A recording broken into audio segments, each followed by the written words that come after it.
Now, fear is going to be a player in your life, but you get to decide how much.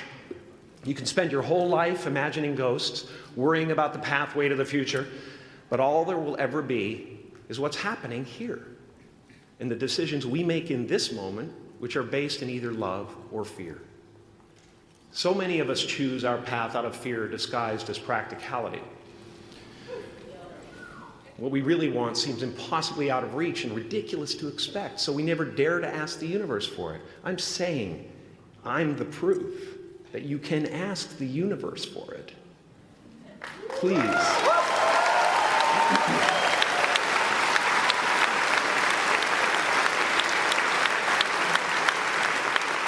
And if it doesn't happen for you right away, it's only because the universe is so busy fulfilling my order.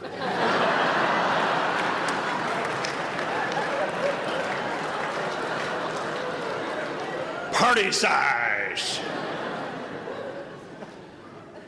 My father could have been a great comedian, but he didn't believe that that was possible for him. And so he made a conservative choice. Instead, he got a safe job as an accountant. And when I was 12 years old, he was let go from that safe job.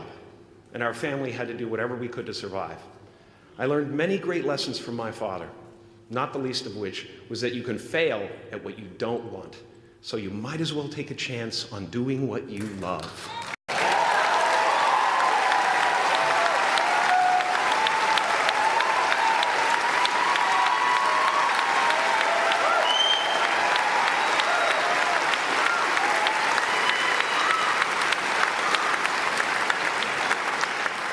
It's not the only thing he taught me, though. You know, I watched the effect of my father's love and humor and how it altered the world around me. And I thought, that's something to do. That's something worth my time.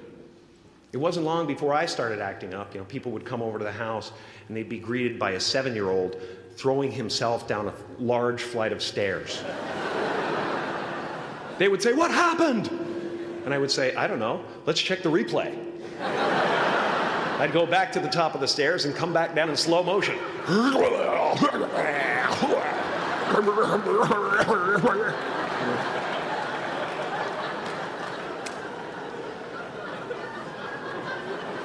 It was a very strange household.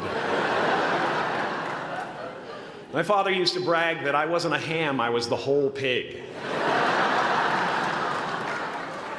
And he treated my talent as if it was his second chance. When I was about 28, after a decade as a professional comedian, I realized one night in LA that the purpose of my life had always been to free people from concern, just like my dad. And when I realized this, I dubbed my new devotion the Church of Freedom from Concern. The Church of FFC.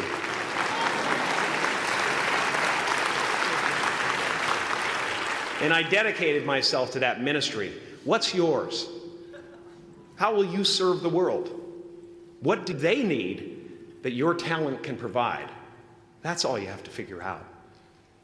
As someone who's done what you're about to go and do, I can tell you from experience, the effect you have on others is the most valuable currency there is.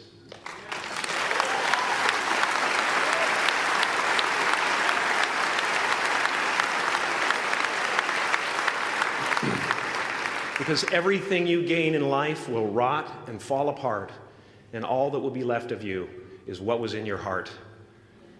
My choosing to free people, from concern got me to the top of a mountain. Look where I am. Look what I get to do.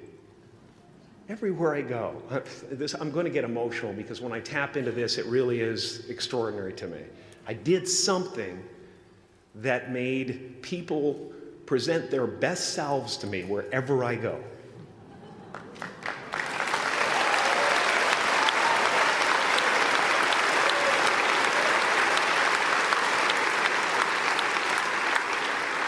I am at the top of the mountain, and I was, and the only one I hadn't freed was myself, and that's when my search for identity deepened.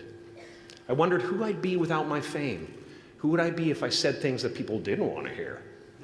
Or if I defied their expectations of me? What if I showed up to the party without my Mardi Gras mask and refused to flash my breasts for a handful of beads? I'll give you a moment to wipe that image out of your mind. But you guys are so ahead of the game. You already know who you are. And that peace that we're after, lies somewhere beyond personality, beyond the perception of others, beyond invention and disguise, even beyond effort itself.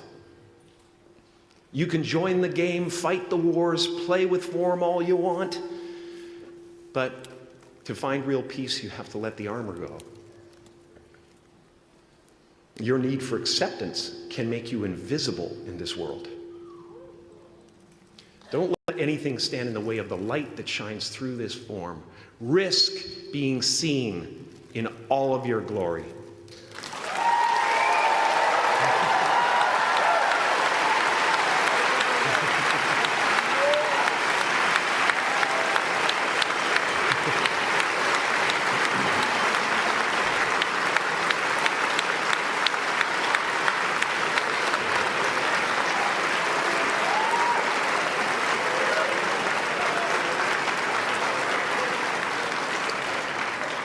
It's not big enough. This painting is big for a reason. It's called high visibility. It's about picking up the light and daring to be seen. Here's the tricky part. Everyone is attracted to the light. The party host up at the top, who thinks unconsciousness is bliss and is always offering to drink from the bottles that empty you. Misery below her. Despises the light, can't stand when you're doing well, wishes you nothing but the worst. The Queen of Diamonds, under him, needs a king to build her house of cards. And the hollow one down bottom there will cling to your leg and say, please don't leave me behind, for I have abandoned myself. Even those who are closest to you and most in love with you, the people you love most in the world, will find clarity confronting at times. This painting took me thousands of hours to complete. And when I was finished, thank you, thousands of hours, yes. I'll never get them back. I'll never get them back. I worked on this for so long. I was weeks and weeks like a madman alone on a scaffolding. And when I was finished, one of my friends said, this would be a cool blacklight painting. So I started over.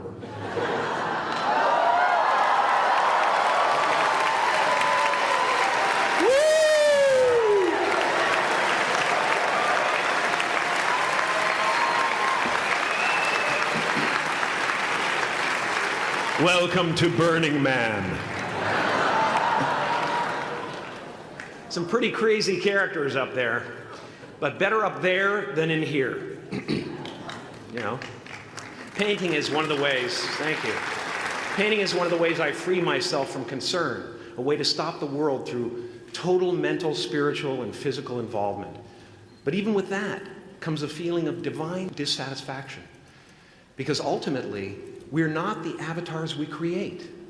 We're not the pictures on the film stock. We are the light that shines through. All else is just smoke and mirrors, distracting, but not truly compelling. I've often said that I wished people could realize all their dreams and wealth and fame, and so that they could see that it's not where you're going to find your sense of completion.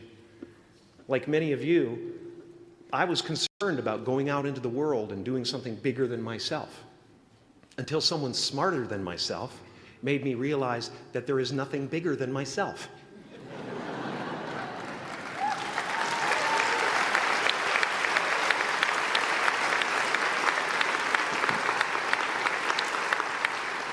My soul is not contained within the limits of my body. My body is contained within the limitlessness of my soul. One unified field.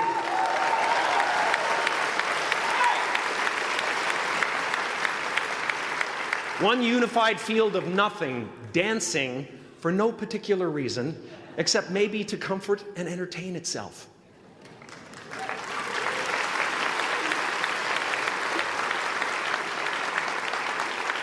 As that shift happens in you, you won't be feeling the world, you'll be felt by it. You'll be embraced by it.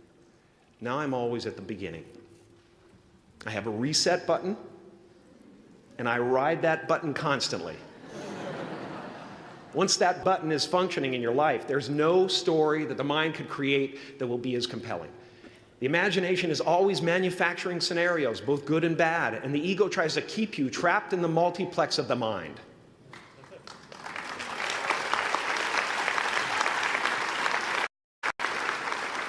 Our eyes are not viewers, they're also projectors that are running a second story over the picture that we see in front of us all the time. Fear is writing that script, and the working title is, I'll Never Be Enough.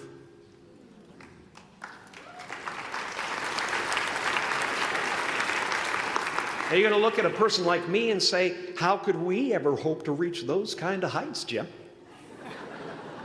How can we make a painting that's too big for our home?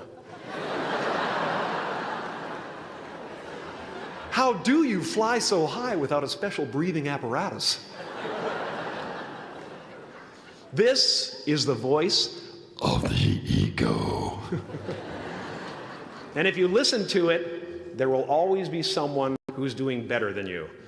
No matter what you gain, ego will not let you rest. It will tell you that you cannot stop until you've left an indelible mark on the earth, until you've achieved immortality. How tricky is this ego that it would tempt us with the promise of something we already possess?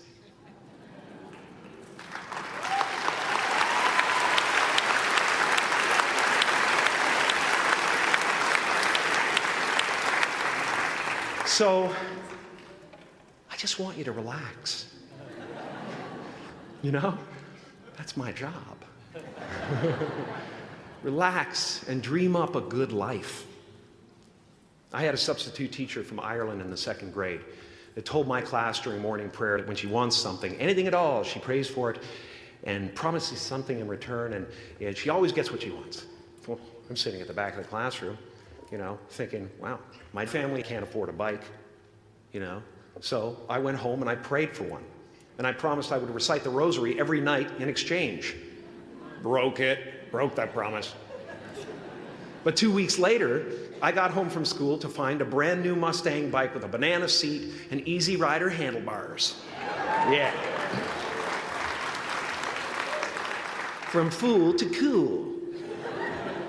My family informed me that I had won the bike in a raffle that a friend of mine had entered my name in without my knowledge whatsoever. So that type of thing has been happening to me ever since. And as far as I can tell, it's just about letting the universe know what you want and working toward it while letting go of how it comes to pass.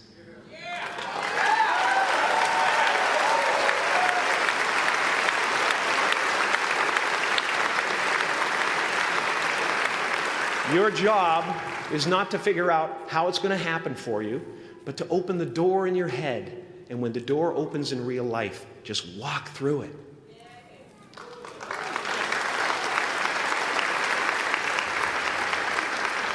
And don't worry if you miss your cue, because there's always doors opening. They keep opening. And when I say life doesn't happen to you, it happens for you, I really don't know if that's true. I'm just making a conscious choice to perceive challenges as something beneficial so that I can deal with them in the most productive way. You'll come up with your own style. That's part of the fun. Oh, and why not take a chance on faith as well?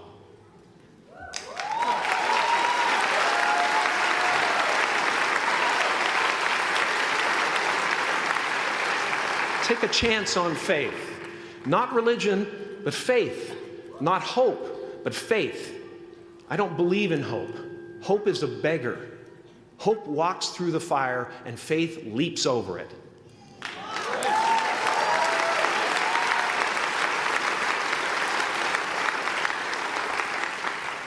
You are ready and able to do beautiful things in this world. And after you walk through those doors today, You will only ever have two choices, love or fear. Choose love, and don't ever let fear turn you against your playful heart. Thank you so much. Thank you, Dad.